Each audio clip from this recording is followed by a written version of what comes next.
oil money, they have a quarterback who sounds like he came from it.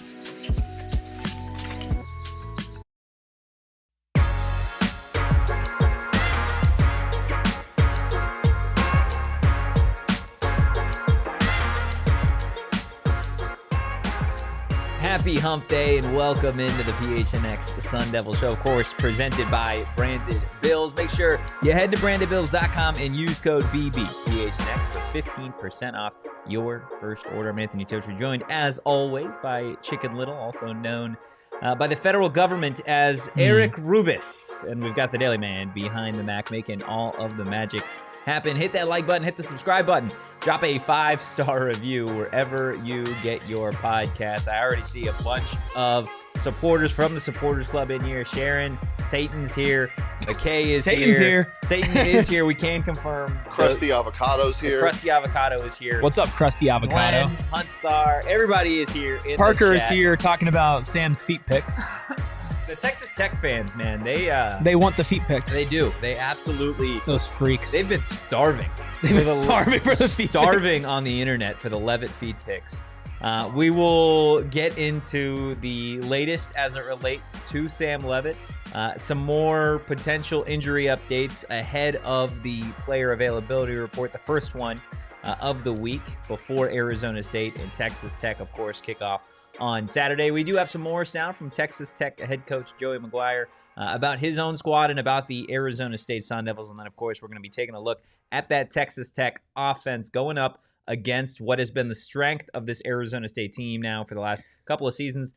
Erik, that is, of course, the Arizona State defense, but, of course, some things that we probably should go over practice-wise first. Yeah, but before all of that, I like how you said referred or known by the federal government as Erik Rubis, which is just simply not true. And people might be watching for the first time and be like, his name is Erik Rubis? It's not. It's Chicken Little. It's Chicken Little. Oh, yeah. Government name is Rubis Magubis. Yes, Rubis Magubis. Professor Oates. Magubis, Why don't we use Professor Oates anymore? Honestly, because that's one of my favorites. It's like because not so much that I don't like it. It's more so that like you've got so many nicknames. It's a lot. It's called trends. Right now, we're really into Fat Albert. Yeah. Fat Albert. Chicken Little's been making a comeback. Yeah. The Fence Rider. The Fence Rider. That one never really stuck. Well, it's also kind of like hard to say. The Fence Rider. Like it just sounds a little dirty. Senior Spin Zone, also one of my favorites. Senior Spin Zone. Yeah. What else do we have? Old Dog Legs. Old Dog Legs is probably my least favorite. That one hasn't been here in a while, though. Old Dog Legs is the best. Objectively, it's the best. Jose Perez. Yeah. There's some really, really good ones. People are like, why is the white guy's nickname Jose Perez and Senior Spin Zone? Yeah, I guess. I mean, if you want, you could call him... No, yeah. Just, yeah. I can't wait till you guys start calling me Modem. Whoa. Uh-oh. Jinx, you guys have to smooch. Unfortunate. No, man, we're not doing it. We're not doing it. Not again. Blind Mouse. Not again. Blind Mouse. Yeah, Blind Mouse is a good one, too. Gosh. Rob's here. Hit the like button, man. Hi, Hit Rob. the subscribe button. And, 5-star review, wherever you get your podcast. Second day in a row, Sam Leavitt has practiced for the Arizona State Sun Devils. Took all of the first-team reps yet again for the Sun Devil offense. Did it again on Tuesday. I'm sure you guys have seen the feed pics on social for Sam Leavitt. Doesn't appear he had any tape on that right ankle, which is big news. He did have what looked to be a compression sleeve on that right leg. So we will see what the availability report says today. If I had to guess, I would say the report says questionable. Yeah. With that said, though, he looked far more mobile today than he has over the last several practices. So yesterday, I asked you to kind of put like a percentage on it. Like what percentage of normal Sam Leavitt have we been able to see? Yesterday, you said 40%. Yes. He looked more mobile today. Can you put a percentage on it? I would say somewhere in the realm of 55 to 65. That's a big jump. That is. That's a big jump. It's a jump that I wasn't anticipating. Some of the moves, some of the cuts that he was able to make out there were pretty impressive for somebody that, just had a walking boot on his foot on Saturday. I would love to know if outside of practice he is wearing the walking boot. I mean, honestly, he probably should be, because keeping it stable, like I know a lot of people see walking boot, and usually like for normal people, it's like, okay, you're going to be out for a couple of months. Like I'm not an athlete, but I've had multiple walking boots that I've had to wear in my life because I've torn ligaments in both of my ankles. But you can wear the walking boot for a certain amount of time, and if you wear it more than what they tell you should be wearing or what the minimum is, you heal faster. So like for me, I wore my boot while I was sleeping to keep it steady. Yeah. And it was really uncomfortable, but I ended up healing about a month or two faster than I would have, because usually they're like, you could just take it off when you sleep, but then your ankle's all loosey-goosey. I think anytime that he doesn't need to be moving around, he should be keeping it as stable and secure as possible, because it will help it heal. Yeah. And again, this is obviously the news of the week, is whether or not Sam Leavitt is going to play. Said yesterday, based off of the first team reps, that it felt like Arizona State was trending in the direction of having Sam play. I would double down on that today. I think it is fair to assume that Sam Leavitt is going to play on Saturday, unless something drastic happens again, which is not out of the question, considering last week he was listed as probable and then went to doubtful. Like I said, I think he probably starts the availability report on questionable, but he is not the only Arizona State Sun Devil dealing with injuries. I would imagine that the availability report looks pretty interesting this evening. Obviously, when that availability report does come out, I'm sure there will be questions in the Die Hard Discord. I am happy to answer them, just in terms of concern and all that type of stuff. But Arizona State's policy is can't really report or discuss injuries that aren't already commented on by Kenny Dillingham. So for that reason, some of the injuries not able to fully discuss on today's show. Just know, if you're an Arizona State fan, that there are going to be some interesting names on that list moving forward. We should start crafting up a tweet for tonight when the injury report comes out. I'm thinking ASU's injury report looking like the table of contents for Don Quixote. I was just thinking, it's so over. Yeah, okay. I mean, you could do that. I was thinking just injury. Bleep. Yeah, availability report just dropped. That would actually be a really funny tweet. Not good, very bad. No, just 1 4-letter word and a period. Yeah, you could. 100%. From the Sun Devil football account. Yeah, from the Sun Devil football account. That'd be so funny. One injury we can talk about that Kenny mentioned today is that running back Kyson Brown, out for the foreseeable future. Obviously not, your starting running back with what Raleek has done, but still somebody that we had hopes to get back up into the field and back in the rotation, and now out for the, quote, foreseeable future. Joining guys like Xavier Alford, who's also out for the foreseeable future. How big of a loss is this to the team, and especially this weekend against Tech? I think more so just in terms of availability, right, to be able to have another running back out there. I don't think it's as drastic as some of the other injuries that this team has dealt with, or that they are dealing with, simply because Kyson hasn't played a ton over the last month. Even going back to the Mississippi State game, right? He got hurt after a couple plays. And then really since then, he's been on and off the injury report, probable, questionable, out, etc.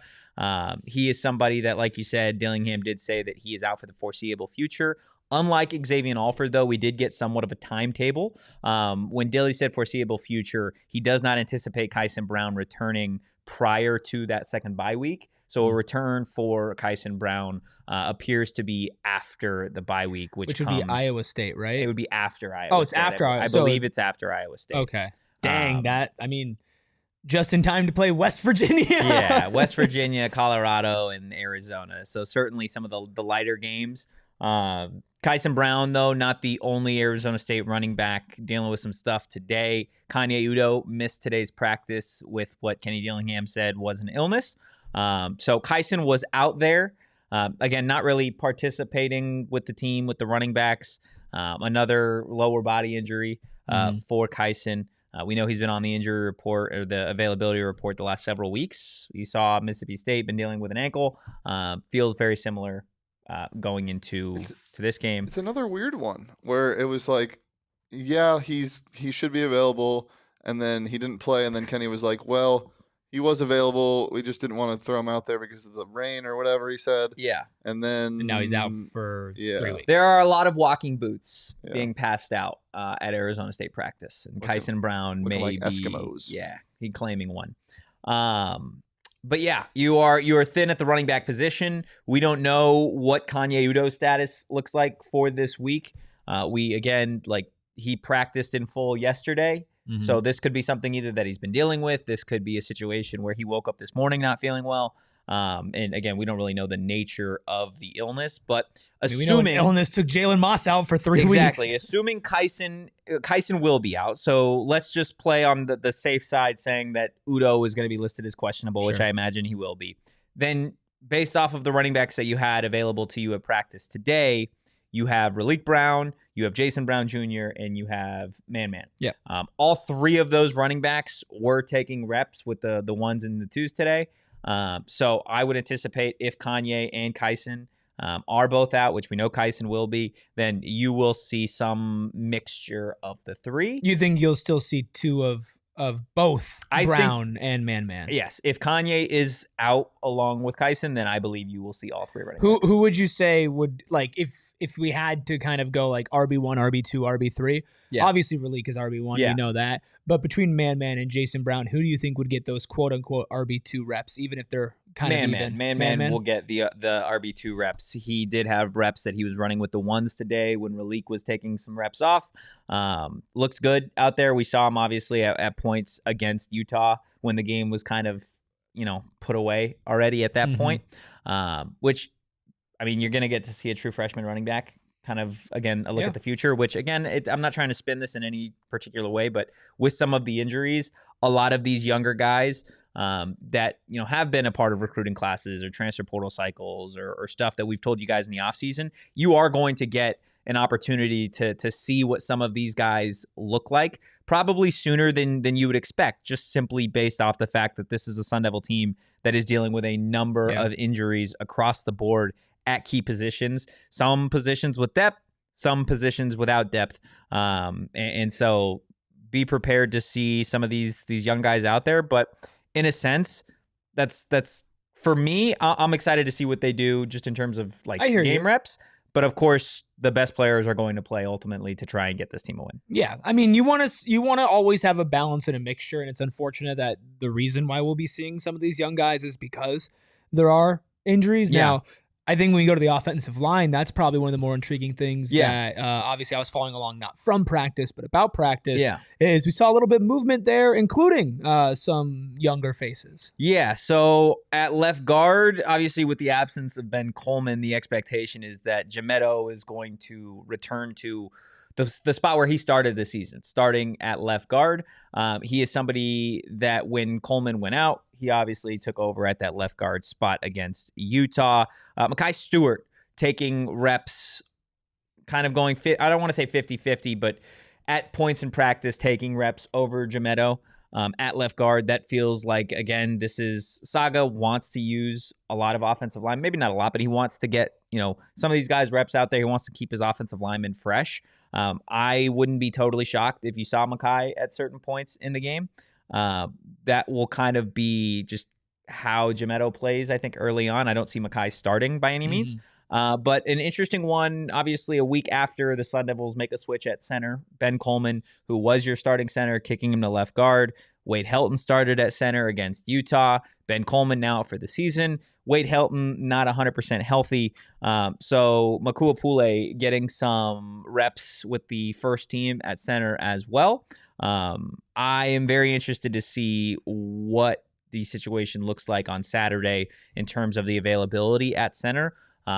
If I had to make a guess, this is completely a guess. I would say Wade Helton starts at center, but you never know. Again, we've already mentioned this team is really going through it with injuries, and I think that'll, again, the full nature of these injuries will kind of be more available to the public today when that first availability report comes out.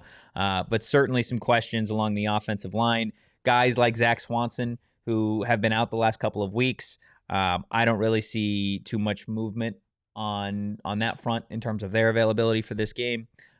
So players that have been out, the expectation is likely that they will continue to be out, minus, of course, Sam Leavitt, who Kenny said today he's feeling pretty good about where Sam's at ahead of Saturday.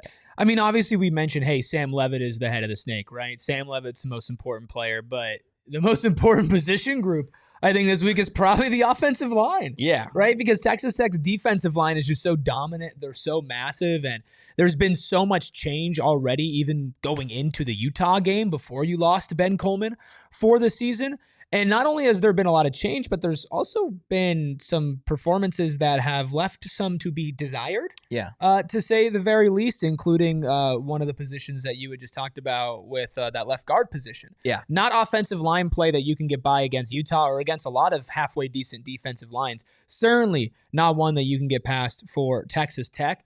You know, that is going to be a really interesting dynamic to watch and see what buttons they push, as Sam will likely be, let's say, best case scenario, 80% of Sam Leavitt. You said he goes from 40 to 60 in one day. I just don't know which is a bigger jump quick. than I would have expected. I guess if we're going off of that trajectory, sure. then yeah. And I think that's best case. Realistically speaking, let's say Sam Leavitt is anywhere between 65 to 75%. Yeah. Right? Realistically speaking, best case, 80-ish%. Right? That 20% mixed in with, let's say, a 10% decrease in what your offensive line was already giving you, which I think might be a little optimistic considering you just lost your best offensive lineman. Yeah. A 10% decrease in that to where it was already underperforming, that is not a fun combination to have against Texas Tech. Does it make it impossible? No, but then it goes back to what we talked about yesterday, which was Marcus Arroyo, Kenny Dillingham, this offensive staff. You're going to have to scheme up ways to get the ball out quickly. Sam's going to have to be able to get the ball out quickly and precisely. And now if you're starting to lose running backs as well and different options running backs that are your best pass pro running backs, right? Your best pass pro running backs and running backs that, you know, I love Ralik, and Ralik obviously gained 20 pounds before the season, a little bit more physical than I think we expected, but is certainly not the type of running back that can just take on a massive defensive lineman head on every single snap. Yeah. Right? If Kanye doesn't play, which we don't know, Kanye is your biggest, most physical running back. Kyson Brown then at number 2. There, Kyson for sure is not playing. Then you're relying on two guys that have not gotten really any legitimate game reps in college football.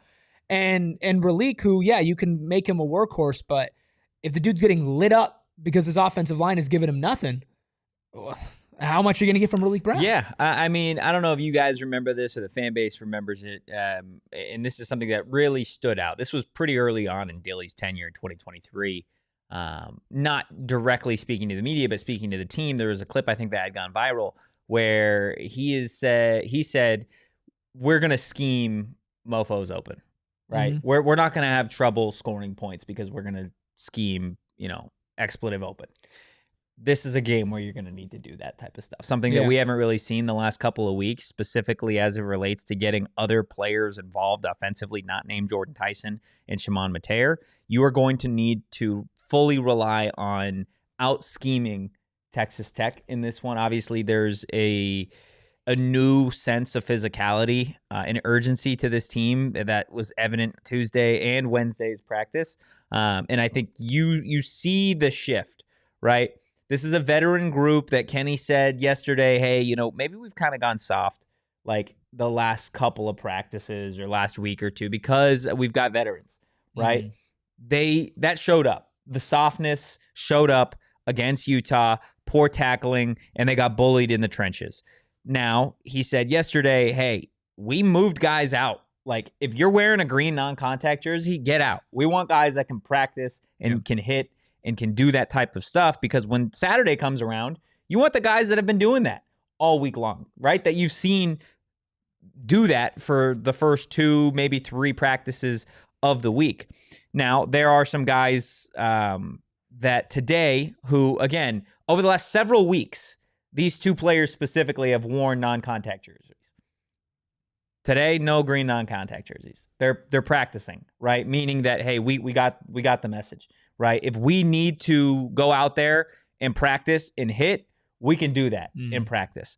So that is, I think, a positive sign. for a couple of players who have maybe been taking it a little light the last couple of practices simply because they don't need the extra bruises and bumps and that type of stuff. Not necessarily a softness thing. If I told you the two players, you'd be like, yeah, I get it. They're not soft players. But kind of emphasizing it again this week, hey, like we're a physical football team. And Kenny kind of brought that up at their post-practice kind of huddle. Said it's one thing to talk about it, and there's a bunch of words that I can't use that we can't use on Fast anymore. Overtime. Saying that, we need to be about it. Practice, game day, all of it. Well, didn't he mention, I forget if it was the post-game press conference or his first press conference of the week, but he mentioned we've got to practice harder, and we understand that we have guys that, maybe we've been saving or that, we're trying to kind of manage their long-term workload. He's like, but we got to find a better way to balance that. Yeah. Right. Especially like this week. And that's the thing is you not only do you have to wake up this week, waking up simply isn't enough. Yeah. Right. You're going to need Sam Leavitt to have a great performance. You're going to need Jordan Tyson to play like the best player on the football field against the number 7 team in the country. Right. You can't just wake up. You need to stay up. You need to be ready. You need to be making breakfast and drinking your coffee and going to work. You can't just wake up on Saturday. That's like the bare minimum if you want to compete. You got to do so much more if you actually want to end up pulling off an upset. Yeah, and that's exactly what this is, right? This is an upset. But again, and I don't want to go too much over last year, etc. But over ASU, I'd say the last half decade, how many games has ASU won that they had no business winning? Oh, way more, including hey, how many games have they lost that they had no business losing? Yeah, no, right? that's Those are two categories fair. that go into fair. ASU for sure. But this is a team that we've seen from Kenny Dillingham that when the chips are stacked against them, more times than not, they've put up a fight and they've won some of these games, right? Nobody gave them a chance against Texas. We had this conversation yesterday. Sure. You go back to when they played, number 4 Washington a couple years ago, right? Had no business being in that game for as long as they were. The Almost UCLA game at the Rose Bowl. Nobody gave them a chance in hell to win that game. Cam Scatteraboo throws a touchdown and they run the swinging gate, right? They're going to do everything possible to win this game. And Texas Tech needs to be just as ready as Arizona State does on the flip end of things, because this is not a coaching staff and there are players on this team that have reached the highs that Texas Tech wants to go to this year. This is not a team in Arizona State that you can afford to look past because beat up or not, this is a team that has climbed the mountain before. Yeah. So they got the talent, especially if Sam plays. They have the talent, but which again, so does Tech. Sam's if my life were on the line right now to tell you true or false if Sam plays or not, if I'm wrong, that's the end of Totri. I'm saying he plays based off of everything that I've seen this week at practice, based off of everything that Kenny has said. I find it would be a true shock to the coaching staff if Sam Leavitt couldn't go on Saturday at this point. Well, now my expectations are set high, and if that doesn't happen, I am going to be personally extraordinarily mad at you. Wow. Well, let's hope that doesn't. Let's hope. Let's hope that's you don't want to see me angry. You're right. I don't want to see you angry. I do want to see what Joey McGuire had to say about Arizona State, about his own team, and potentially on the status of Texas Tech's quarterback, Behren Morton. I do want to answer the question in the headline, who's more important to this matchup. We're going to talk again a little bit further about that ASU defense going up against that Texas Tech offense. All that and more on the other side of this quick break. We're going to make it real worth it. Real worth it. We got some stuff going on back here. Here we go. Look, perfect opportunity to tell you about Circle K because they're trying to help you save money every single day. It's as simple as that. We tell you about it every single day because of how big of a life change it can be for you. Those savings start to add up. May sound small at the beginning, but trust me, it all adds up in the end. So how do you start saving with Circle K? Well, you sign up to be an Inner Circle member. It's Circle K's free membership program. Super easy to get enrolled and sign up. Go to the App Store, download the app, email, phone number, bada bing, bada boom, that's it. You are now in the Inner Circle, which means the next time you pull up to the gas pump and you type in your phone number, you're going to save 25 cents per gallon on your first 5 fill-ups. And if that's not enough, just being an Inner Circle member is going to help you guys save money when it comes to those drinks, the snacks, and gas. Somebody who is an Inner Circle member like myself and I've already used those 5 fill-ups, well, I'm still saving 10 cents off per gallon just about every single day. Join Inner Circle for free by downloading the Circle K app today. Terms and conditions apply at participating locations. Visit CircleK.com for details. We all love sports, and the best part about sports is when you get to go watch sports, especially in person. But the problem is a lot of times it's really expensive. Unfortunately, for most, they don't know about Game Time. And guess what? Now you do, because it just got a whole lot cheaper, because Game Time is here to give you the best experience when it comes to buying tickets. Not only are all of your costs and fees included, so you're not surprised at the end, they also have the lowest price guarantee, or Game Time will credit you 110% of the difference. Of course, as we get closer to kickoff, tip-off, puck drop, start of the show, curtains draw, the prices, well, they go down, including this Saturday. And you can take the guesswork out of buying college football tickets with Game Time. Download the Game Time app, create an account, use code PHNX for $20 off your first purchase. Terms apply, but again, create an account, redeem code PHNX for $20 off. Tap, ticket, go. Download the Game Time app today. Got some fun going on. This Friday, Rubus, over at the Tempe Marketplace Rally House location. PHNX Sun Devils live show Friday at 5:30. Woo! Come on. It's a totally free event. Show up, show out. It's going to be a blast. And Rubus, we got some giveaways. 5 $50 gift cards to Rally House. You can get some really great game day gear. You can get some ASU gear. You can get, of course, all other Arizona sports gear as well. The Tempe Marketplace location, that's like my mecca. That's like the first Rally House I ever went into. I remember walking in there years ago, and I was like, I love this place. And now look at us. Look at us now. Who would have thought? Who would have thought? Not I. But here we are, man. I maybe would have thought. You maybe would have thought? Maybe a little bit. Good on you, man. Good on you. Before we get too deep in the show, Deli Man, how you doing, man? I just want to check on you, make sure you're doing okay? Good. You having a good Wednesday? Mm-hmm. Just, basic life stuff. Mm-hmm. Yeah, chilling? Nothing crazy? No. He looks like a tired deli boy. No, I'm not tired. No? Just a little nervous for tonight's activities. Baseball. Baseball game. Baseball. I thought you were talking about the injury report. Yeah, that's what I thought. Oh, it's not an injury report, guys. It's an availability report. Let's get it. My availability would be none. Doubtful. No, it'd just be I would You'd be out. Yep. Yeah. Deli Man out for this week's game against out. The nervous tummy troubles against the Blue Jays. Deli Man. Unfortunate. Deli Man turned deli boy. Unfortunate for the deli boy. Arizona State, though, Rube, is not the only team in this matchup that is dealing with potential quarterback troubles. Of course, we've talked all week long about Sam. Behren Morton, of course, left that Kansas game in the first quarter. It looked like the x-rays and the reports came back negative for his leg. Day-to-day, per Joey McGuire on Monday. Haven't seen anything that really shows that he won't be the guy on Saturday for Texas Tech. Who would you say is more important to the respective squad in this matchup, Behren Morton or Sam Levitt? Of course, Behrens got a lot of experience at Texas Tech, so just putting that out there. Hey, but stop it. I just want to frame the question properly, man. For a couple of reasons, it's Sam Levitt. Okay. Number one, Sam Levitt is the quarterback of the underdog team, right? Yeah. The underdog team needs their best players to play. Sam Levitt doesn't have a Heisman behind him. We're talking about Dickey as the Heisman running back? No, we're talking about Will Hammond.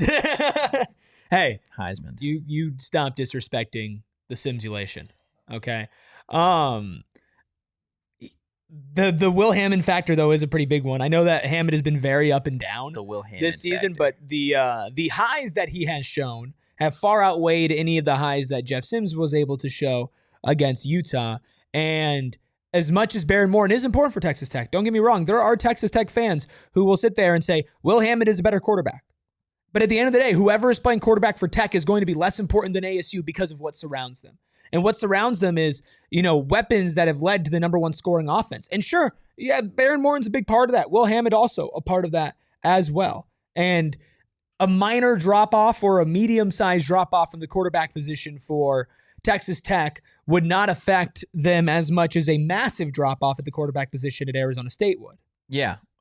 Look, I don't even think it's really a conversation, honestly. I think it's interesting to at least look at, right? Because I think if they're both playing, then obviously Sam is most important, right? Because I think what Sam gives you is much higher ceiling. He's already won this conference before. In terms of being a dual threat athlete, he's got more to his bag than Behren does. And like you said, we've seen Will Hammond go out there and win a football game. Mhm. We haven't seen Jeff Sims do that at Arizona State to this point. With that said, though, of course, the narrative gets switched on its head if we talk all week long about Sam and, does Sam play, and then he plays, but Behren doesn't, right? Then I think this entire game gets looked at completely differently if Sam Leavitt is in the starting lineup for Arizona State and Behren Morton is out. Right, but that doesn't mean that Behrens more I'm important. not saying that it's more important. Yeah. I'm just saying that the narrative would change. If one I'm team with has you. their starting quarterback and the other one doesn't, then that changes things no matter who. Yeah, so the we're saying combination of that regardless, if is. one team's starting quarterback plays and the other doesn't, then the other team's quarterback is more important. Groundbreaking things on Yeah, on super important. PHNX. Glad we could chase our own tails there. If Behren plays, he's not going to be Behren Morton. He's going to be Behren Leston. Can be broken Morton. Or Behren Horton, because he's hurt. Morton, Hurton. here's a who? Behren Horton. I think mine was the best one. What'd you say? See, you didn't even listen. Well, he was yapping. You yapped before he yapped. I was in the middle of yapping. How No, dare you- you interrupt me? No, I started talking and then you stopped Ladies. and then you. What'd you say? Behren Leston. Behren Behren Leston. That was a good one. What'd you say? I said Behren Horton. And what did you say? I don't know, man. I don't remember what I said. Things just sometimes leave my mouth and then poof. Gone, Chat, what did you know? Totri say? They're out. Yeah, what did I say?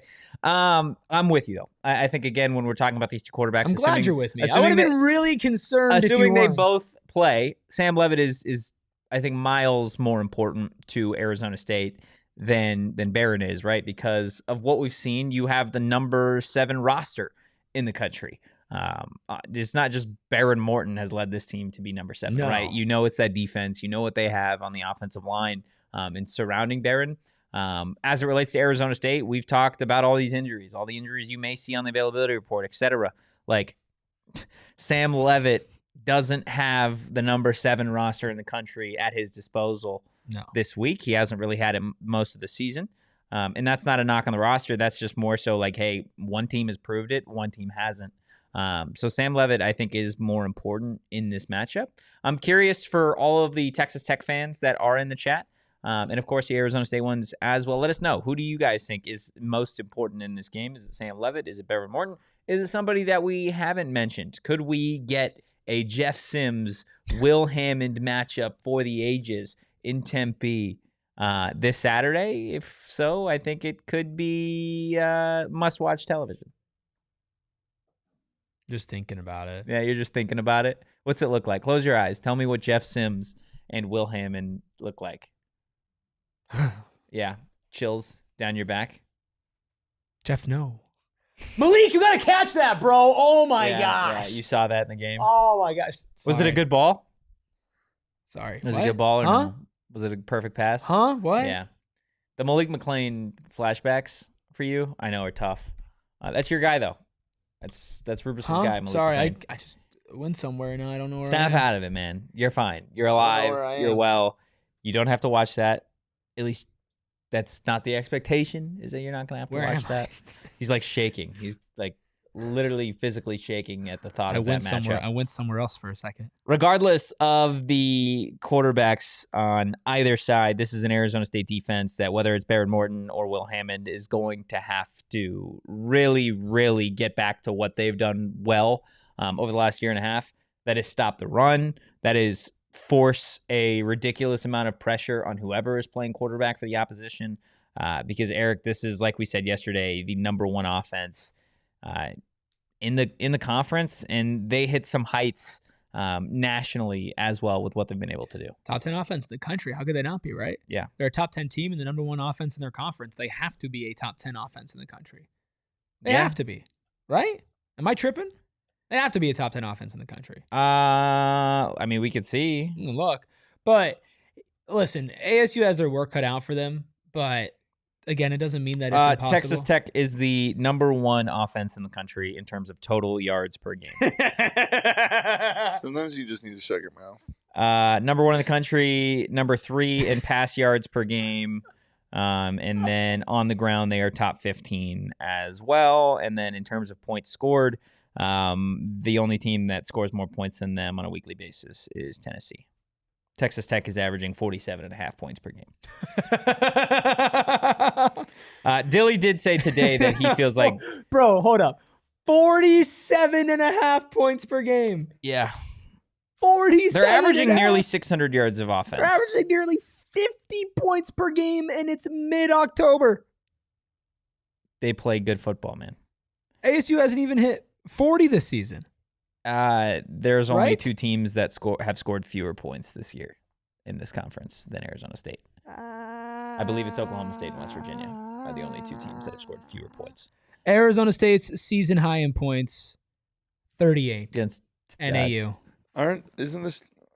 What? Why are we doing this? Just painting a picture. Yeah, it's just painting a picture. It says, what are they in innovation? Well, the picture's on fire. Not number so one. is the house, apparently. So 38 against NAU. Again, let's calm down. 34 against They Texas scored State. 60 points against. They scored 67 against Arkansas Pine Bluff. Yeah, nobody cares. Bad team. 62 against Kent State. Nobody team. cares. 45 against Oregon State. Bad team. Nobody cares. Obviously, the Utah one is what matters. 34 points in that game. On the road, but a season low, right? That was their season low. On the road at Houston, they scored 35. And then against Kansas, they scored 42.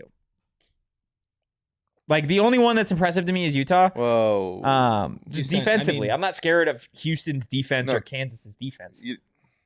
Are you? Are you scared of 42 points at Kansas is nothing to sneeze at. Yeah, they went on a run in that second half too. It was like a 4-point game going into halftime, and then Kansas didn't score in the second half. So not only they couldn't stop the run. Well, yeah, but not only did Texas Tech just dominate on offense, but they completely shut Kansas down on defense too. That's the scary thing. Can't believe Totri just sneezed at me. I'm sorry, man, but Sure, man. I'm not overly worried about what Houston like. I mean, Houston's a good football team. I don't think they're a great football team. Their defense is. And by the way, fine. Houston and Kansas both on the road. Yeah. Which, hey, guess what? They're on the road this weekend. Kansas they were at Tech. Were they? Yeah, it was at Tech. They were at Houston. Utah was on the road. You know what and this is totally getting off track. You know who I feel bad for next week? Who? Oklahoma State. They play Tech? They play Tech. Bro, Tech legitimately might put up 80. Texas. Well, it'll be a letdown spot or not a letdown spot. It'll be a bounce back spot for Tech because they just lost. Yeah, that's true. #1 offense in the country upset. going to. I guess they're going to be Dude, home. Here's the thing. Oh my God, Oklahoma State. Here's what I can see. Cowboys. Here's what I can see. I can see Oklahoma State up 7-0 after one drive. Everybody freaks out.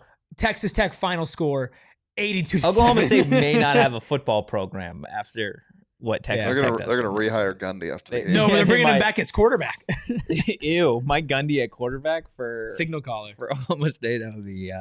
That'd be pretty brutal. But look, if Arizona State is going to find a way to win this game, obviously we know the struggles that this ASU offense have had, but this does feel like a prime spot for the defense needing to get back on track. If this season is going to continue down the path that this team, I think, wants it to continue down. Yeah. Obviously, very, very competitive. Still a lot of season left to go. But if the defense falls flat the way that it did against Utah, obviously you can make the argument at that point that, okay, like something's wrong. Like these guys just aren't ready to play. I get it. It's Texas Tech. But it's at ASU. A good chunk of your defensive key players are still going to be out there. A lot of veterans, a lot of returners. You need to put that on display this week. And it's not just on the players. We've called out the coaching staff a number of times this season. Mm-hmm. The coaches need to put this group in the best position to win and be ultra competitive in a game that is going to mean a whole hell of a lot at the end of the year. This game means a lot. Yeah. And here's the thing. I know that's very different situations in the two things I'm about to compare, but it's the only thing that we have. So Arizona State, after their first loss of the season, a disappointing loss on the road that you're like, oh, you shouldn't have lost that game. Yeah. They go back at home next week, take care of business in dominant fashion, beat the brakes off of Texas State. Okay? Mississippi State and Texas State, very different. Very and different. Utah and Texas Tech. But the only other time that we saw ASU lose a game this year, we did see them bounce back and kind of snap a little bit back into it. And now you obviously have a much bigger test ahead of you than the test that was following your previous loss. But at least we know that they have responded well to that. Yeah. Now, how well can they respond and what's the ceiling if they respond is the true question when you have Texas Tech playing so good in every facet of the game. Yeah. I think, look, when it comes to this matchup, this ASU defense has a lot to prove. Yes. Right? This is a group that got dog-walked a week ago by Utah. And Utah didn't really have to do anything like ultra ridiculous. They just ran their offense, right? Yeah. They ran the triple option, something that ASU hasn't really seen. They literally just ran. And they won at the line of scrimmage. Texas Tech walked this Utah team around in the front seven, right? Like, this is a group that needs to have a chip on its shoulder. It's something that they lived on last year, not just defensively, but offensively. This whole team lived on the side of like, hey, nobody believes in us. We're the underdog, right? They picked us to finish last. This is the week, if there ever was one, to get back to that, to get back to the narrative on offense, saying, hey, we're up against a defense that looks pretty healthy, has dominated everybody. We're the opposite. Offensively, right? Sam's injured, our offensive line's injured, our running backs are injured. Defensively, same thing. We're up against the number one offense in the nation in terms of moving the football up and down the field. We just got literally put on a leash by Utah last week in the rain. How are you going to show up, right? Are you going to show up and play like the defense that we have seen over the last year and a half? Or are you going to just lay down and let Texas Tech come to your house, wipe away your home win streak, and you know, put them on the path to the Big 12 championship? Yeah, I mean, if Texas Tech takes down Utah, who is in contention, Houston, who record-wise is in contention, Arizona State, who record-wise is in contention, and they do that before they even get to the end of October. Yeah. I can't see a scenario, and I guess I'm not trying to jinx them, but I can't see a scenario where they miss the Big 12 championship there. If they beat ASU, it feels like a lock because they've got Oklahoma State. Win. Then they're at Kansas State. Sneaky good game. Kansas State is apparently back. Sneaky good game. Then BYU, and then UCF, West Virginia. But it's even if they lose two of those games, they'll have tiebreakers over ASU and Utah and Houston. Right. And I can't imagine that they lose two of those games. The big game will be obviously the BYU game. And sure, again, the same thing. They could lose that game. The same thing goes for ASU, right? Yeah, like if ASU beats Tech. If ASU beats Tech, then they obviously now have a wildly important head-to-head win over the best team in this conference, a top 10 team in the country. That loss to Utah still stings. It does still sting, but the fact of the matter is that Tech is considered the best team in the conference. So if you have the tiebreaker over them, that's huge. And then you look at the rest of ASU's schedule, which in theory has gotten easier by the week, right? Houston is not what we thought they were a week ago, 2 weeks ago. Iowa State is banged up and beat up as well. That is anybody's game, home or on the road. I don't care. Not scared of Colorado, not scared of West Virginia, not scared of Arizona, right? So after this game, things look a lot easier for Arizona State the rest of the way. Now, if it's a win, you should be feeling good if you're an ASU fan, right? You have got the one conference loss. You just beat Texas Tech, and the schedule looks pretty easy. And you get another bye week here in a couple weeks to try and get back to where you need to be from a health perspective. Right. Even if you do lose, things aren't completely out of the question. No, but it's bad. I mean, it's bad. It's not out of the question, but you lose to Tech, you lose to Utah. Then you need to win out. You need to win out, and you're going to need some luck, which you needed last year. Granted, you did need last year. You had 2 conference losses last year. You needed a lot of luck at the end of the season. You got it, and you made it in. But how lucky can you get 2 years in a row? Well, real quickly, are you going to run it out if you get absolutely thrashed and dominated? Maybe. Quickly, the team. So let's assume ASU loses this game, right? And they I don't like how you said that. They'll win out. Right, let's assume they win out. Let's assume they win out after this game. So you have 2 conference losses. Utah has a conference loss already to Texas Tech, right? Utah's remaining schedule is they've got BYU this week, a wildly important game. Colorado, not worried about. Cincinnati, an interesting matchup. On the road at Baylor, an interesting matchup.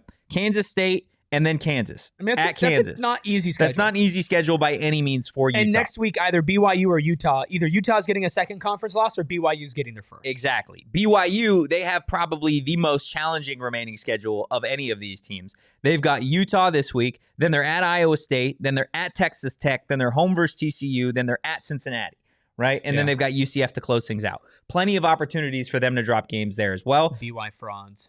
Texas Tech is the easiest ones, right? After ASU, the only two teams that you can make an argument for potentially beating them are Kansas State and BYU, right? ASU's got the easiest schedule outside of those four teams, I would say, if you're just moving past this week. So even if you do lose this game, there is a path, but like you said, you're going to need help. You're going to need some luck. But you know how you avoid that?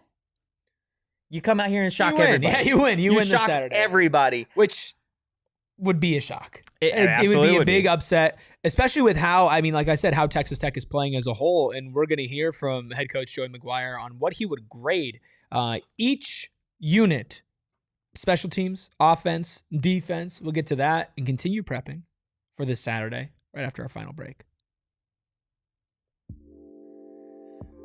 Rain or shine, win or loss, this Saturday you might need yourself some Pure edibles. Founded in Arizona and available in 130 dispensaries statewide, Pure was created in Flagstaff and Noble Herb Dispensary, and they're not covered in sugar like all their other competitors. No, they are a full-fledged candy company.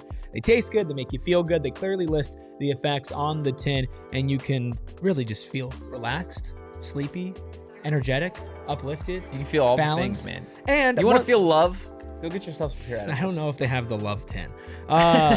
But not only do they have the gummies, they have a new collab with Mother Road. And I will say this, the Tower Station IPA was already my favorite IPA, especially here locally. And now they have it with a nice THC twist, all in one drink. I mean, what's better than that?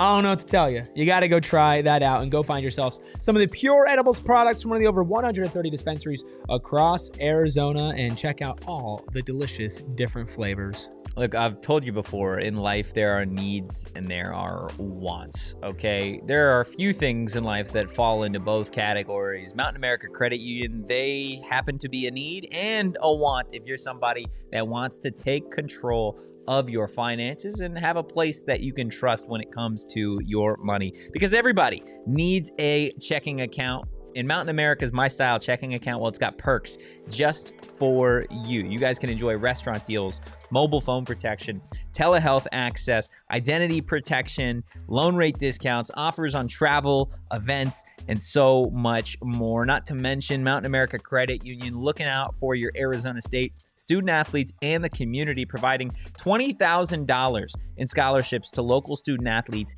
each year. Plus, they're donating $250 to support university athletics for every field goal made. Insured by NCUA. Terms, conditions, and exclusions apply. Loans on approved credit. You guys can learn more at macu.com/ASU. I'm feeling they're going to donate for 10 field goals tomorrow. Yeah. Well, tomorrow there's no game. Sorry, Saturday. Well, there may be 10 field goals in the Bengals-Steelers game. That's going to be a pretty crappy Thursday Steelers. night. Yeah, you ready for in the year of 2025? Gross. You ready for Joe Flacco versus Let me go look Aaron at Rodgers? what NBA preseason action do we have tomorrow? Because that's what's really important. What are you looking at, Shane? Why are you looking at me like that? I was looking at him like that. I had a horrible loss last night, by the way. I put all the bacon on the Hilltoppers because they were playing Florida International. Yeah, you said, remember you bring that up. Florida National, I was looking at their last 10 games. They were losing to Panera Bread University by 40 points. They are Panera Bread University in their own right. Horrible. Western Kentucky, known buzzsaw of an offense, put up 6 points. A known buzzsaw. They got 200 yards put on their freaking dome by the FIU running Tuesday back. college football. 25-6 final. Jeez, Shane, that's gross. Go yourself. Yeah. Hey, tomorrow night, 6 p.m., Trailblazers Jazz preseason basketball. Where were you? With my eyes closed. When Young Hansen went crazy eyes closed on Bryce Sensabaugh. Where were you? I was eyes closed watching Malik McClain drop a bomb from Jeff Sims. I was anywhere else, actually. I was anywhere else in that one. Rubens, we got some Joey Maguire sound. Yeah, man. This is one we couldn't get to yesterday. He was asked in his first question of his 57-minute press conference, Coach, what letter grade would you give each unit of your team? Special teams were playing at a really high level. I think our kickers have been a really big surprise for us as far as how far we can push them. I think we're doing a great job as far as we're not allowing a lot of yardage and kickoff return of our opponents. A lot of it has to do with Stone's got a big leg, kickoff-wise. And so Kenny's not going to like this, but I would give him an A. But, I know he's got a lot more that he wants to do. Now I'm really proud of what Mac and the staff has done on the offense side of the ball. We put a lot of pressure on people. We've scored a lot of points, and that's got to continue. We're right there. I'd probably, and I think he would agree, say a B+ because we've been so bad. Although, you take away 2 15-yard penalties that we had no control over. That was our best game whenever it comes to a game and penalties. I think we had 5 penalties for the night. And I was proud of the guys. They really responded. Like I told y'all, I think in the post game, the pre-snap penalty was on the quarterback more than anybody else, and so he was a little juiced up coming into that game. Will was, and so I'd give him a B+. And then, man, it's hard not to give the defense an A. I mean, they're playing at a really high level, especially if you're going to say the starting defense. You got to give those guys an A because points scored go way down whenever you have our best group on the field. But it's like I told them yesterday, I really do believe we have so much more. If we can stay away from self-inflicted wounds, we give up 14 points, and that was us blowing coverages, and before Saturday night, the pre-snap penalties. I mean, it's all self-inflicted. We got to keep getting better at that. I think we can play better. Golly, man. Golly. Yeah. First of all, don't love that he gave the offense a B+. Just the literal number one offense in the country. Total, just like coach. Like, we could be better. We could be better. Listen, here's the thing about the guys that I really like is that we went out there and we gave it our all. And there were a couple penalties that we couldn't control. And I talked to Will, and Will's a great kid. Comes from a good family. Really love having him here at Texas Tech University. And the thing is, when you take away some of the self-inflicted penalties, this offense, I really do just feel like. But they weren't self-inflicted, Coach. I'm talking. It really does just feel like we got so much more to give. Mm-hmm. So I'll give it a solid B for now, but for the offense or for the defense, pardon me. For the offense, for the defense, I'm all riled up here. Got to give them an A. Yeah. This defense, I got a little carried away. It's scary, man. That Texas Tech defense. I'm not making fun of him, by the way. I like. No, his it's voice. just fun to slip in it's fun. into that accent every now and again. I do it. I wake up in that accent. Yeah, I mean, maybe I gotta start breaking down. Good morning. I gotta start breaking down ASU like this, like one of those. Listen, just hit him with it. Got the oil out here at Tempe, and I think I got a little bit too trailer park on that one. What do you got, Shane? You got one. You got a little accent. You talking me accent? Yeah. What are you saying? Yeah. I'll tell you what, man. These Red Raiders, they can sling that football. Ooh, buddy. They got oil Behren Morton out there. Talk to me, buddy. Just hitting that thing. Huh? I mean, what's he now? I mean, you got a 5-yard in route. You got a out quick 5-second. Gone. Touchdown, Red Raider. Touchdown. I tell you what, go give me some fried. Go give me some fried okra we're after gonna the get game. some hate comments. I don't care. If you don't think that's objectively fun to do, then you're just not a fun person.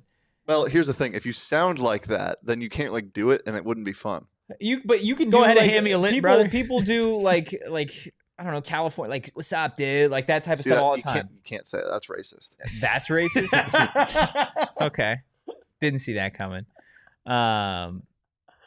So Otto B says for the he's got an East Texas accent, not a West Texas accent. Does anybody here know the difference? I think Otto Raider knows. Otto, can you please elaborate? What is Bro, Texas is what like do the folks from the east countries. Part of Texas sound like compared to the West?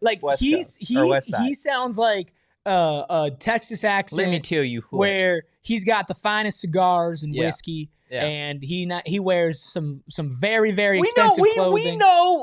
We know the way he votes. I'm just he wears some very No, we don't. No, we don't. He wears some very expensive clothing, and it's like you look at it, you're like, you wouldn't think it's expensive, but it's like, wow, that plaid shirt costs like $250, right? I think that's kind of the vibe that he gives off. And then there's another one another Texas one where it's like you wear overalls with no shirt on underneath, and Drewski's probably doing a sketch about you. Like, listen, West Texas is more John Wayne. And Joey's Let's talk about more football. Texas. Let's talk about football. Well, yeah, we got more. We got Mo. We got Mo. We got Mo from more. We got Modem. We got Modem over Welcome here. to the show, Modem. No, we got more. I don't like this. We shouldn't have gone down this. We got more Joey sound. Don't we? Yeah, I mean, we kind of covered it a little bit, but he did talk about Behren Morton and his availability and what he means to the team. Beren's kind of they're both day to day. The difference between, I'll start with Behren. Beren's day to day, he feels a lot better than what he did after the Arkansas Pine Bluff game. And so we all know, I mean, I've said it a million times, and I don't know if there'll ever be a player like him, but that dude's the toughest kid I've ever coached. He's pretty, his pain tolerance and just toughness and care factor is really high. So he's day to day. We'll see how he feels. It's really important if Behren Morton plays for this team. I don't know if it's as important, like we mentioned, as Sam Leavitt, but it certainly is important. Beren's a hell of a quarterback, dude. He's somebody that a hell of a quarterback. Well, look, I think last year I was. I wonder if Otto Rader would agree with that. More last year, I was in the camp that Behren Morton was fine. He was not like fine. He's fine. He's fine as a quarterback. There were certainly some better ones in this conference. It felt more like to me that he was a product of the talent around him, right? With Taj Brooks in that offense. Yeah. We know Jalen Conyers was a Red Raider last year as well. This year, though, it feels like it has had to be a little bit more of Behren Morton controlling the chaos of what Texas Tech wants to do offensively. With that said, Caleb Douglas, along with Coy Eakin, have been pretty solid wide receivers for this team. No bigger addition, I would say, though, in terms of the pass catchers for Texas Tech than Terrence Carter Jr. at tight end. I want to say he was a Ragin' Cajun before he transferred to Texas Tech. He is tied for the second most receptions on the team at 23, almost 300 yards as a tight end and 5 touchdowns already to this point in the season. I would say he is one of the favorites to land on an all-conference team this season at the tight end position. And then, of course, it's hard to ignore what Cameron Dickey has done on the ground. Obviously, last week was ridiculous, but somebody that on 91 carries has 591 yards on the year, 8 touchdowns. He has been phenomenal to this point for this Texas Tech offense. Yeah. So what you're saying is the number one offense in the nation has a lot of weapons. They can throw, they can run, they can do the offensive line, or they can block, they can do all of the things really, really well. Just like us, when we hit overtime, of course, the party always continues at gophnx.com if you are watching on television.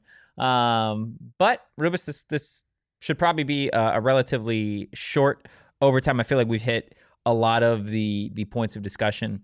But, yeah. I think we just give people some programming notes for the rest of the week.